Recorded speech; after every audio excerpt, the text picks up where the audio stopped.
ధృతరాష్ట్ర మహారాజు సంజయుడిని అడగగా సంజయుడు ఈ విధంగా చెప్తున్నాడు. ఓ మహారాజా, దృష్ట్వా తు పాండవానీకం వ్యూఢం దుర్యోధనస్తదా ఆచార్యముపసంగమ్య రాజా వచనమబ్రవీత్.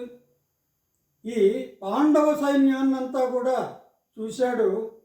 దుర్యోధనుడైనటువంటి నీ కుమారుడు ఆచార్యుడైనటువంటి ద్రోణుని దగ్గరకు వెళ్ళి ఈ విధంగా అన్నాడు.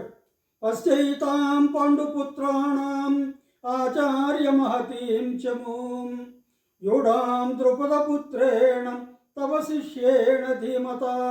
ఓ ఆచార్యవర్య, తవ శిష్యుడైనటువంటి ఆ ద్రుపదుని కుమారుడైనటువంటి దృష్టద్యుమ్నుడు ఆ పాండవ సైన్యాన్ని ఒక వ్యూహంగా తీర్చిదిద్దాడు చూడండి అన్నాడు.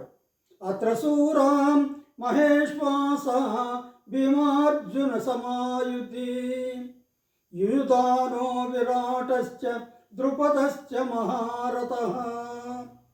ఆ వ్యూహంలో భీమార్జునులతో సమానులైనటువంటి గొప్ప గొప్ప విలుకాండ్రంతా కూడా ఉన్నారు. వాళ్ళు విరాటుడు, ద్రుపదుడు, వీళ్ళంతా అన్నమాట. దృష్టకేతుశ్చకితానః కాశీరాజశ్చ వీర్యవాన్. మరి కాశీరాజు ఉన్నాడు, దృష్టకేతున్నాడు, పురుజిత్ కుంతిభోజశ్చ సేవ్యశ్చ నరపంగోహ.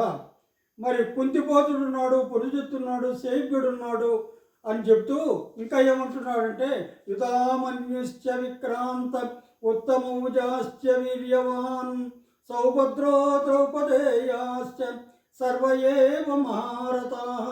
యుధామన్యుడున్నాడు, ఉత్తమోజుడున్నాడు, అభిమన్యుడున్నాడు, ద్రౌపదీ తనయులైనటువంటి ఉప పాండవులంతా కూడా ఉన్నారు. మరి వారంతా కూడా మహారథులేను పాండవ పక్షంలోను అని చెప్పాడన్నమాట ధృతరాష్ట్ర మహారాజుతో సంజయుడు.